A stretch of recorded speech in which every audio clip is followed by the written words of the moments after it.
Hello everyone, welcome to the explanation video that I promised that I would do to explain a little bit of everything about the world around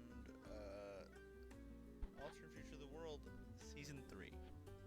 Sorry for hitting the mic there, but things happen, you know? So, what am I gonna explain in this video? Well, to make sure that nobody gets spoiled too much, I'm gonna try to explain as little while as much as possible. But I do want to put a warning right now. Like this is probably the third one already, but spoiler warning. If you don't want to get spoiled, don't click on this video. But if you just want some certain regions, I have put down timestamps for these different things. Also, the map right now is not complete. I just wanted to do all the country balls. So now all the country balls are put in. Not all the country balls are, of course, there. Of course, some countries like Bermuda is there, but other British colonies are not, and Spanish colonies and French colonies like that. So those ones are not in yet. But like I said, the map is not finished. I haven't added some little things I want to add, but I don't want to spoil anything there. Some people already know what I'm going to add. But yeah, Oceania is done. Every country is done. So, every country ball is there that I will add. Maybe I'll check out some that I have missed for now, but most independent countries should be there. If there's one I'm missing, is there. Disputed territory is back. I didn't want to add it, and stuff like that. So that's for the map. That's all you need to know, really. That is a very short part of the video. But let's talk about first the world in general. Well, the world in general, they have finally defeated the Zokratel Empire, right? The World Defense Pact, WDP, if you don't remember, defeated the Empire and has won over them, right? We know that the world is now back to a relatively stable thing, but things might unravel soon in the future, and that's a bit it about the world. For Season 3, I want to focus more on independent regions, more than the whole world as a whole. So maybe South America will have some things happen there. Maybe Asia will be more chaos between themselves. Maybe at the end there will be a world war, but for now, I just want to focus on particular regions. Right, but other than that, I will also get somebody to correct my writing, because I know that I am very bad at writing, so you can expect a lot of improvements over other series that I've done. So that's what I want to show on this one, right? But now let's start with the individual region, and how about we start with my region that I come from, North America. So as you can see, North America, this part will only be about Canada, USA, and Mexico. And Greenland's not really that important. So, the World War has ended. They have defeated the North American Zokratel, and Canada gets Alaska from this. And the US actually loses some territory. Alaska being maybe less important, but losing Nevada, California, and some southern regions. They did not lose Texas, but this part of the world is actually one of the most affected in the world after the war. Canada and the USA had to fight their way through all of North America to fight, and Mexico had to come from the north and help them. The USA, to weaken the Zokratel Empire, had to explode most of the oil reserves in Texas and in California. And now that the USA is this weakened, they might not be the best power in place. They are still a world superpower, but they are very weakened after losing some territories to Mexico, giving it to Mexico. But this is what happened to them, and this is why they're weakened. Canada also gained some territory, but not much will change with this. This will be still the same North America you mostly know. Maybe Mexico is a bit more ambitious this time, though. We'll see what comes, but the USA is still very strong and very powerful.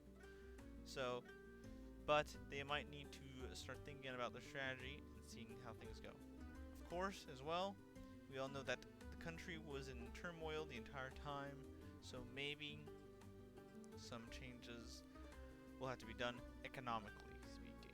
Maybe they're not at their strongest right now, so we'll see. Moving on, we'll go to Central America. Central America, not much happened during the war, right? So, a little bit of squabbles, but not too much.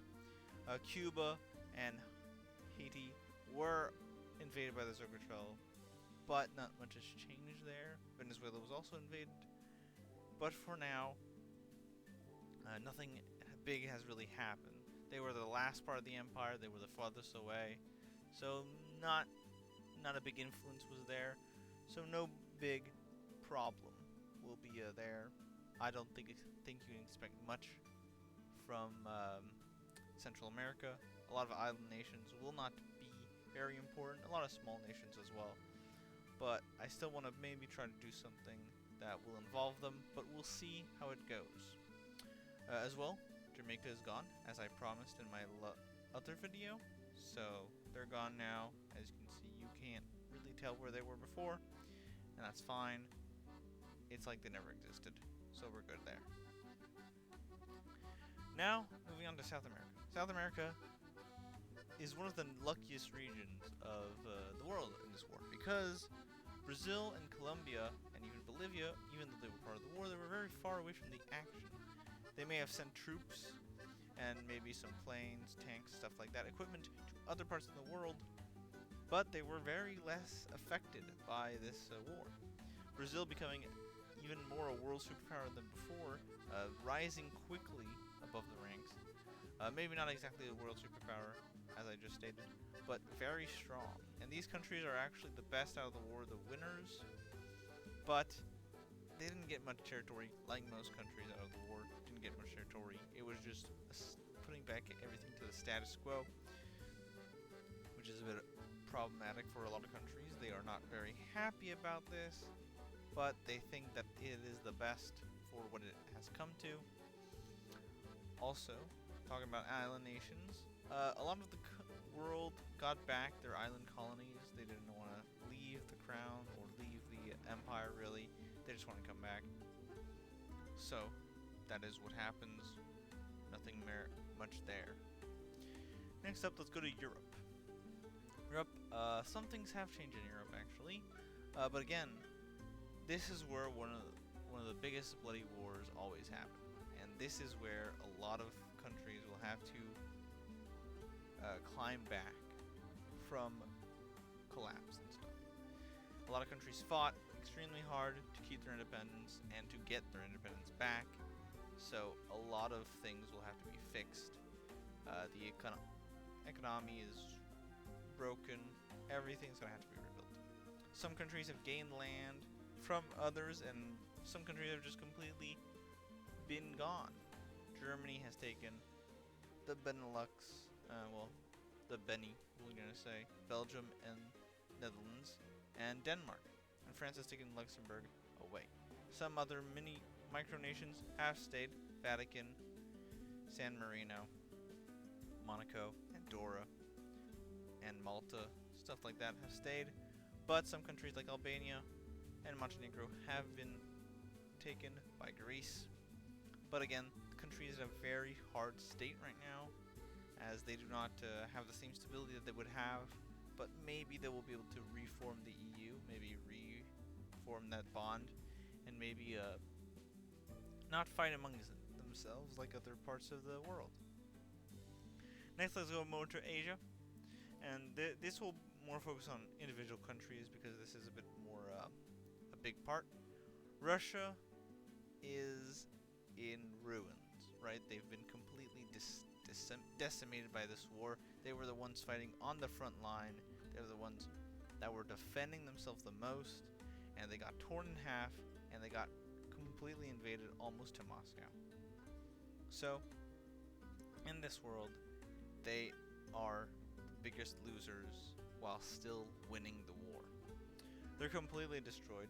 Maybe a civil war will tear them apart, but for the war, they have only kept the Baltics. Nothing more has been gained from this war, which is a big bummer for them. But they have to accept how it is, and because the World Defense Pact is no longer needed, they may lose that alliance as well with them. They may gain another one in its place, but for now, nothing is really important. For China, China was also very affected. They were in 2 wars.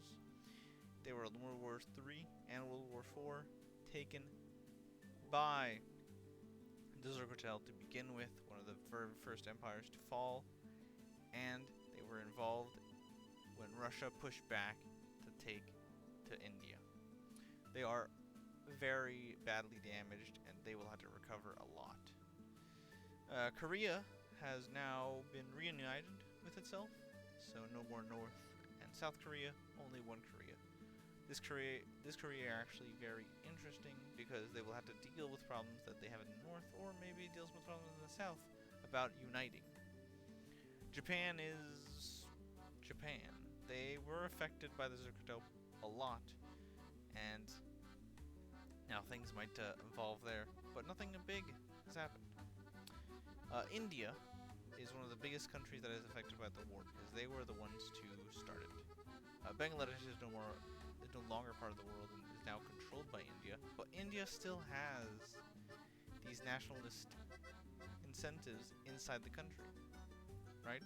They can't just forget everything happened, and they might have to deal with internal turmoil that they have gained, but maybe they still want parts back of Raj like Burma and Pakistan.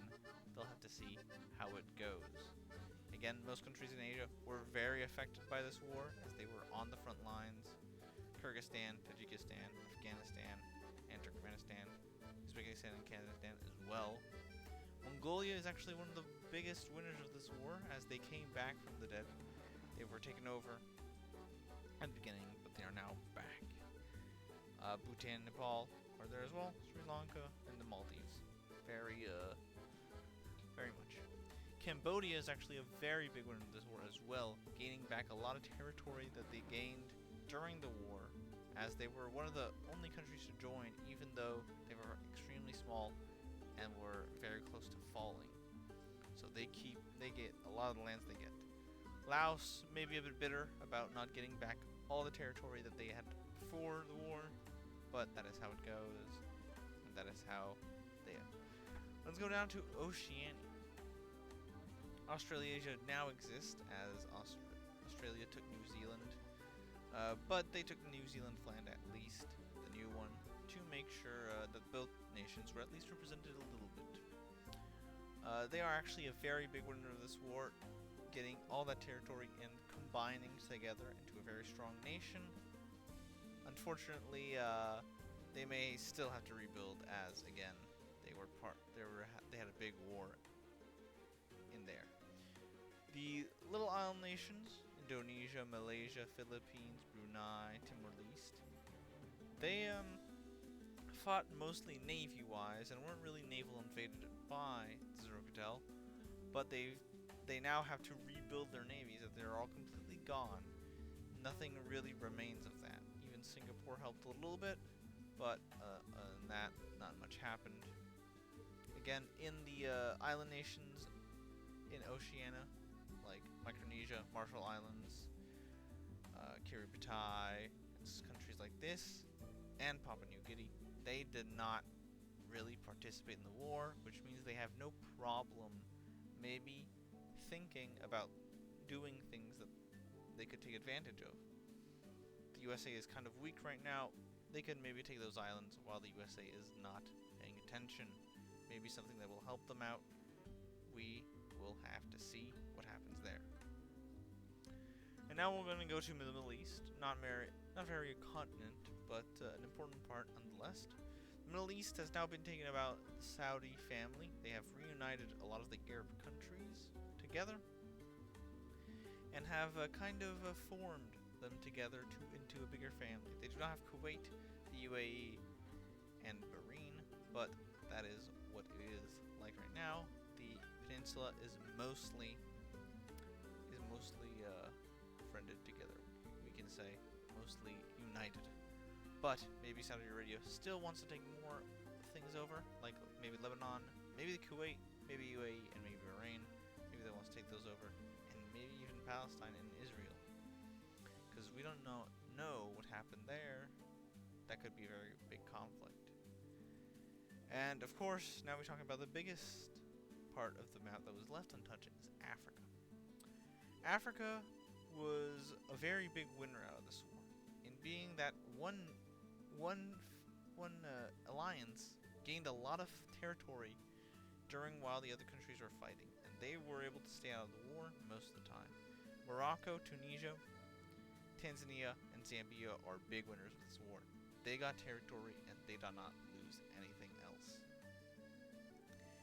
These countries can now begin fighting other countries, maybe to gain back territory.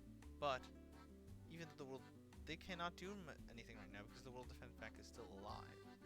They could try to take over these countries, but they would be pushed back ferociously. If the World Defense Pact did not exist, though, they could start taking over things. But Libya, Egypt, and even Sudan do want to take back their friends that were lost during the war, so they may have problems letting Tunisia and Morocco run wild. During the war, they couldn't do much as they were fighting over in Asia and even fighting the Zoroastrian Kingdom of the Middle East and of Africa. But now they do not have that problem anymore. And since some of these countries were not exactly on the front lines, they still have a better chance of fighting.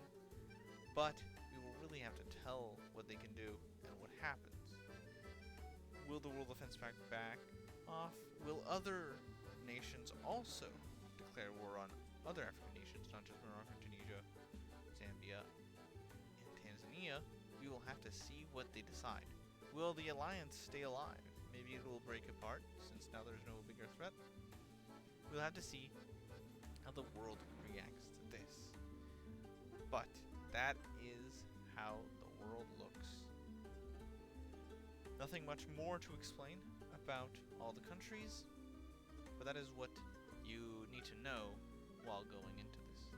Other countries that I have not mentioned by themselves may not have a lot of things that have affected them. Mostly, some countries may just exist, and that is it. But some countries have gained a lot, some countries have lost a lot, and more countries have lost than won out of this war. But that is what it is. Of course, I thank you for watching this video, and I'll see you next time in the next video, where hopefully it will be the first episode of Alternate Future of the World Season 3. That will be the next mapping video I can think of. I would not expect anything until summer 2023 though. So just make sure you watch out for that. Anyways, I'll see you all